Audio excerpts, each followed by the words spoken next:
We've also got Gary Nowacki and Eric Weaver, who's an alumni of the summit. So I'm going to turn it over to Jay and let you go here. Sounds good, thank you. So we'll do quick introductions, got a couple questions here, and can open it up to everybody. So I'm Jay Schulman, I lead blockchain for RSM across audit, tax, and consulting, and spend a lot of time in the food space. Okay. And my name is Gary Nowacki. I'm CEO of a global company called TraceGains. We're actually in this same town in Colorado, over about 5 miles west here in Westminster. And our company focuses on the food industry with transparency, quality, safety, and other issues associated with that. And I'm Eric Weaver. I'm the CEO of Transparent Path, based in Seattle. We are a food visibility startup. We're much younger than TraceGains, but excited to deploy blockchain technology in our offer. And this is my third time back here, so thanks for having me back. So great first question I have here, because it's you guys have all talked about it. Why is food such a good use case for blockchain? Okay, all right. So I think it's an important question to ask, and I've got a couple of stories that may shed some light on it. One of them, I want to talk about Driscoll's berries. How many of you have ever bought or sometimes bought Driscoll's strawberries, raspberries, blackberries, blueberries? They're in those clamshells. You go down to Whole Food markets and it's $5 and you get one serving of berries, right? Before it goes bad. Before it goes bad, exactly. So when blockchain gets talked about in the food industry, inevitably we see a scenario where it's really farm to fork traceability is the typical #1 use case. And so at Driscoll's, they implemented farm to fork traceability in 2009. So they implemented it a decade ago. Obviously they did not use blockchain. They used probably SQL Server. And so a lot of hands went up when I asked if you had bought Driscoll strawberries or other berries. So what Driscoll did is they put on all those little plastic clamshells on the bottom a QR code. Now let me ask this, how many of those of you who are frequent Driscoll berry buyers, how many of you have stood in a supermarket, taken out your smartphone, and scanned that QR code on the bottom? Nope. So this is one of the use cases that gets talked about all the time. There's tons of stock photos of much more attractive people than I see at King Soopers here in Colorado, with tons of time on their hand, taking their smartphones out and scanning it. So I guess to your question, blockchain needs to be applied to real use cases that really make sense. And you have to ask yourself, what is blockchain giving to the food industry that did not exist in use cases like Driscoll's 10 years ago? If the answer is, well, it's a bit more cost and a bit more complexity, that's not a good answer. It needs to be a really strong use case. I would add to that in the U.S. we have a relatively trustworthy, or I should say relatively safe food supply. We don't really have to worry a lot. In fact, the number and volume and increase in recalls is kind of alarming because we're not used to hearing that kind of information about McDonald's and Whole Foods and Cargill and these major brands that we've trusted with our kids and who we've fed the food to.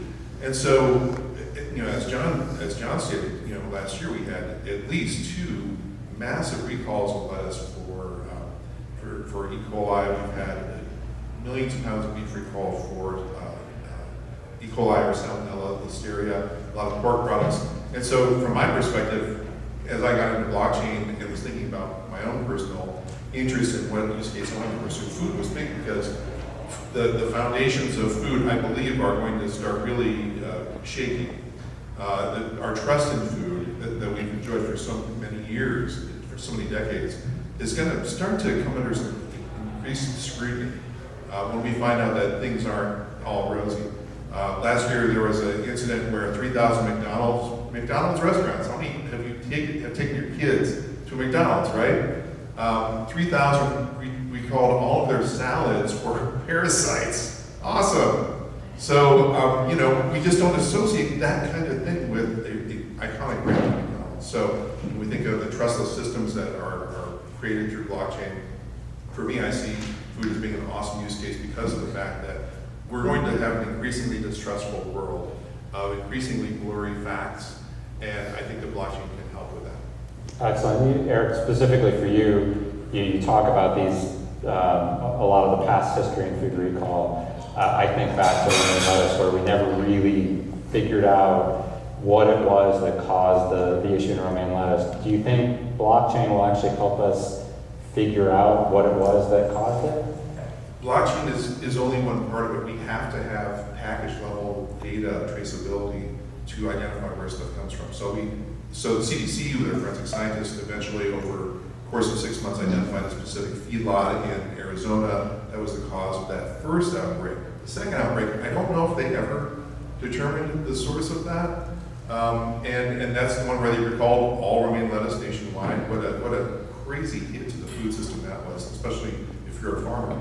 So we're not going to stop contamination incidents. We're not going to prevent bad things from happening, but we're going to, with the right technology, and blockchain is part of this, identify where the problem is coming from much more quickly. And in that time, we can keep people out of the hospital or even keep them alive. So we make it seem so easy, right? Let's just get that on blockchain, and all of a sudden we can track from fork to farm to fork. What are the challenges to actually implementing this type of traceability?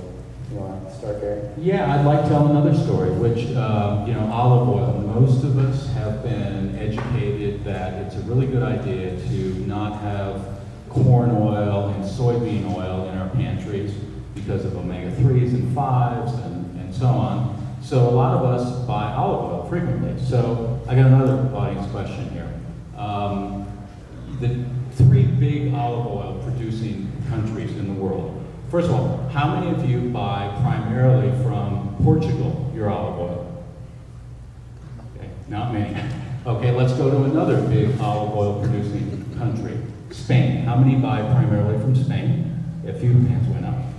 And then lastly, how about Italy? How many of you buy Italian olive oil?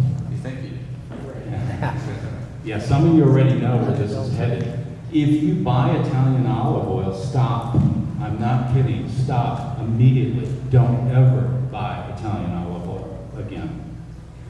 Some of you have heard about this, but some of you probably haven't. 7 out of every 10 bottles of olive oil that come from Italy and are sold to U.S. consumers are tainted and adulterated on purpose by organized crime in Italy. Here's what happens. A guy had a small pressing operation, and there are thousands of these in Italy, goes in, he's got a 100-gallon vat, he pours 50 gallons of olive oil in there, and then he pours 50 gallons of corn oil, or 50 gallons of soybean oil. And you're getting tremendously ripped off because you're spending all this extra money to preserve your heart, and you're getting, screwed because you're buying this. So let's talk about blockchain applied to this problem, because wouldn't this be a ready problem for blockchain, right? Because we're going to verify the veracity of that data. So we could come at this problem, we could give to those thousands of small pressing houses in Italy iPads and internet connectivity, and they could all get on there, and that guy that I just described, I don't want to pick on Italians, but let's call him Luigi. Luigi could put into his iPad, yes, I just made 100 gallons of olive oil, and it contains nothing but 100 gallons of pure olive oil. And then he would dump in his 50 gallons of corn oil. And blockchain would lock in that lie forever. It's a immutable record, so now we've locked it in. So we have to be really careful about too much hype applied to these scenarios. If we have time today, I can go into what the actual solution to this problem would be, but it's neither blockchain nor any database nor iPads. It's much more complicated than that. I'll add on to that before Eric chimes in that Alaskan crab has the same problem where I don't know the statistics of exactly what percentage, but when you buy Alaskan crab, there's a percentage of that that's actually Russian crab that same way it gets inserted into the system, and then you have to ask yourself, can blockchain really solve that problem or not? Eric, your thoughts? Blockchain can't keep people honest. That's the challenge. Now, other technologies like sensors and IoT can help.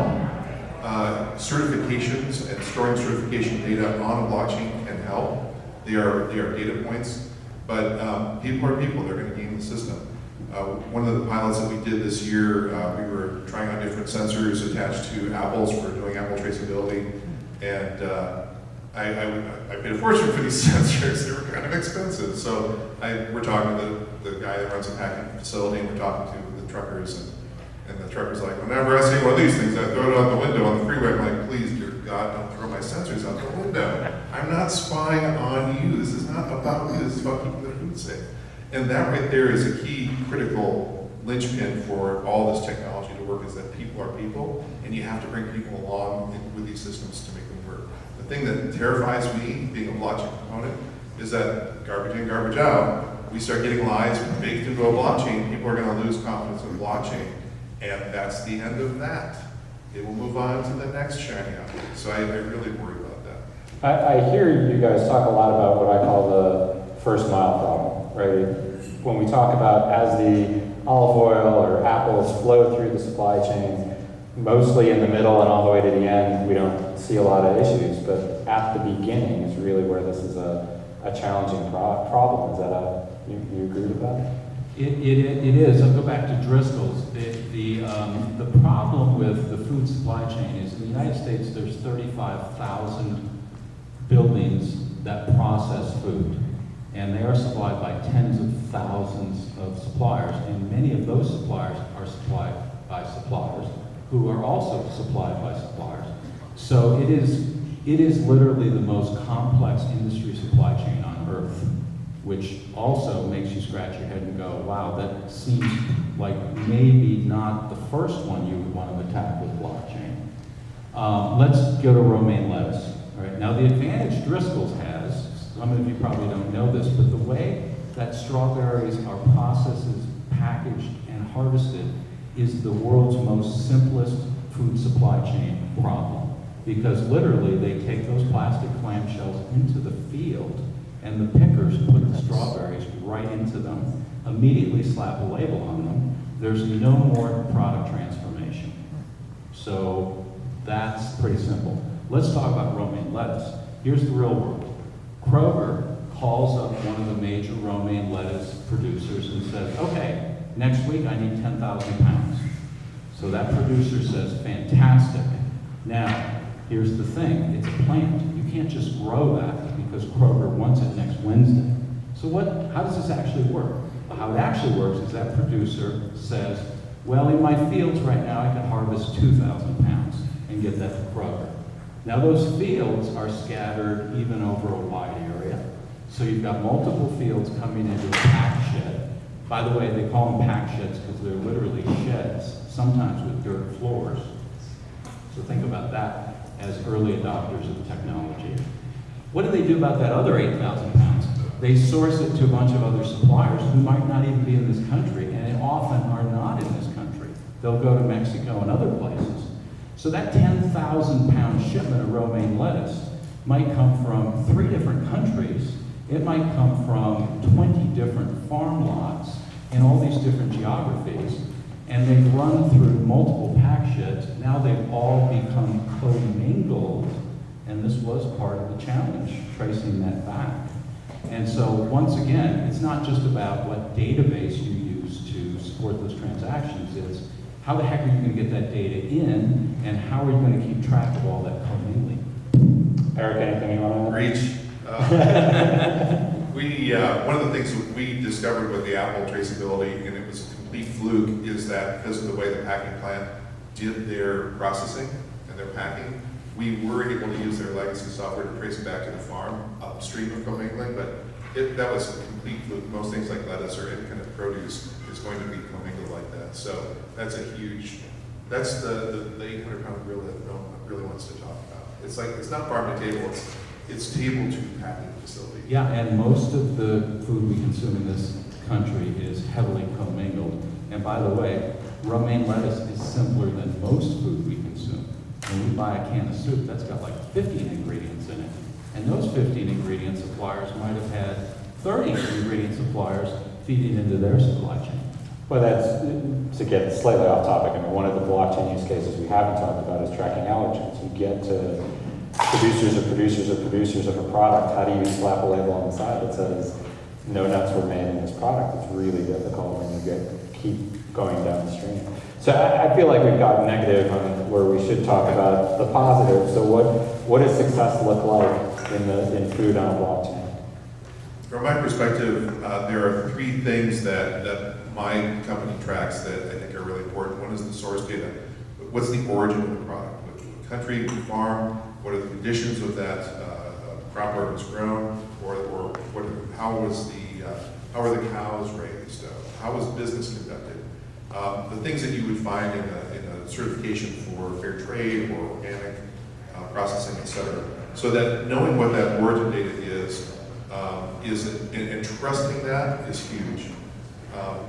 And we're seeing all sorts of battles taking place in the labeling, regulatory industry around even country of origin where something is from. Big business often trying to keep that information from the consumer down, sort of, keep them in the dark. So I think that's an important one, that's trusted. The other is the provenance and how did it get to you? How long did it stay in refrigeration? In some cases that's good, in some cases it's not good. That should be trusted. And then finally, the environmental conditions. For example, a truck driver going through Tucson, Arizona with a reefer full of frozen beef, refrigerated trailer, and oftentimes I've learned that the truck driver will turn off the reefer to save gas. And then they'll pull over for their mandatory rest break and forget to turn it back on again. And the temperature in the trailer goes up, the beef starts to spoil, they wake up and like, oh, shit, turn on the reefer and keep going and show up at Costco warehouse and everything's cold. So that's another thing that I need to trust that the food was kept in safe conditions the whole way that it got to be. Yeah, I'm gonna answer your question first with a negative story, but then what I personally believe to be a more positive future. So I attend a lot of food industry conferences, and recently I was at one where I was talking to the VP of Global Quality for one of the largest food companies on the planet, and we started talking about blockchain. And this company not only makes finished consumer products, but they're huge as an ingredient and first mile supplier. And so they've been asked by some of their customers, hey, what are you doing about blockchain? And they've had a lot of sales calls from a couple of the large blockchain technology providers. You can probably guess who. And so, I asked this guy, what are you doing about it? And he said, I don't believe in it because they're not answering my questions, such as, what's the cost of this? It's definitely going to cost me a lot more money. Are you at Walmart going to allow me to charge a few extra pennies per unit? Well, no, we're Walmart, we're low cost. Well, then where's that cost going to come? So he hasn't been getting answers on these questions, but what really did him in was this. He said, okay, let's just say I sign up for your Walmart technology blockchain pilot, and I do everything. I spend a lot of money. I have to have a lot of human resources feeding information into this blockchain. And then when I'm all done and I wipe the sweat on my brow, at least I'm done. You're not gonna make me go do that for Costco and Kroger and Albertsons, right? Walmart's just gonna simply share all that information with Costco and all those other people. Well, no, Costco probably will have its blockchain. And he said, well, wait a second. I also supply to Coca-Cola and Pepsi. If I do one of theirs, they're going to share all their data, right? Well, no, they're probably going to. And, how about McDonald's? They're going to share that with Burger King. Well, no. So this is the real elephant in the room. And I believe on the positive side, that blockchain will not be deployed at scale, certainly not in a fragmented supply chain like food, until there is interoperability of all these blockchains, and they all talk to each other. And if we're going to get to interoperability, what do we need first? We need standards. And so this has been bass backwards, because you've got a lot of blockchain companies who are now saying, good point, let's start working on standards. That's not good, that you're touting your technology and saying, now let's work on standards after we've been selling it to you. You lose a lot of credibility with that. And I think in the food industry, I certainly know a lot of people believe blockchain has officially entered the trough of disillusionment. And this is why. This was caused by vendors and hubris. But I do think there is a future for this, but it's got to be standards in interoperability.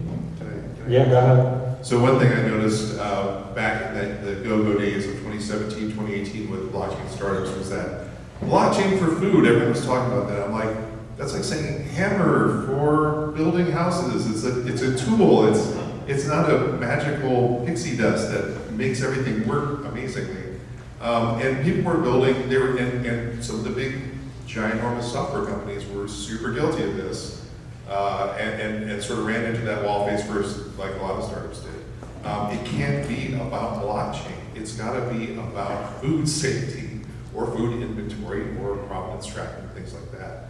And so, whenever I hear blockchain for food, I cringe inside because I use cell phones for my business. Does that mean I'm a cell phone for a food company? No, it's not about that. So a lot of those companies, we heard from just after lunch. James Berry? James Berry, thank you. Yes. We heard from James about how a lot of those companies no longer exist. Sure. That were in the go-go days, and I think now it's really about, it's going to be a long slog to work through the standardization issues, to work through the interoperability issues, from an enterprise adoption perspective, security and scalability at the enterprise level. That's going to be a massive thing that most of these startups are not. They're going to really struggle with. But interestingly enough, both successes and challenges that you guys talked about aren't very much tech focused, right? We have business problems to solve, and that goes to blockchain is not the utopia. It'll be there, it'll work, but we have real problems. So, Gary, I just want to say, I really agree with Eric on his, hamburger and house building analogy, because if you said we've got to do farm to fork traceability 10 years ago, and lots of people were saying it 10 years ago, 20 years ago, you could just substitute the word blockchain for RFID. RFID was the silver bullet 10 or 15 years ago. Guess what? It didn't work because it was only one component of building a house. You had to do all these other things. So I want to pick on something that you said early on when you were talking about Driscoll's and the QR codes, and unfortunately nobody in the room raised their hand when they said that they scanned a QR code. We've talked a lot about the back office aspect of food and food safety. There's an element here that we can put a QR code on a bag of lettuce, on an apple, on whatever it is, and give the consumer that visibility into where the apple came from and to where the lettuce came from. When you think about the future of blockchain in this space, does it include the consumer? Is this something that we open up to the public to see where their food came from? Or is it something that's more about managing the back office and the supply chain of food? I see it as both. Obviously, there's huge bottom line opportunities by using a set of technologies that includes blockchain someday when it's fully baked, to manage your supply chain efficiencies and bring down your costs from that perspective. And that's great. There's also things like I'm going to avoid recalls because I can identify a potential environmental condition earlier in the supply chain, and I can evaporate all the risk by pulling that right then instead of waiting until it gets to shelf. So that's one thing. On the upside, there is some question about whether consumers will pay more for transparent food and traceable food. We just conducted our first survey, and 100% of the respondents replied that they thought that transparent food was important. But then we asked how much they would pay for that. And they're like, oh, we have to pay for that, and it's like, we found out that maybe on a good day, 50% would pay up to 10% more, but those were the rah-rah zealots about food safety.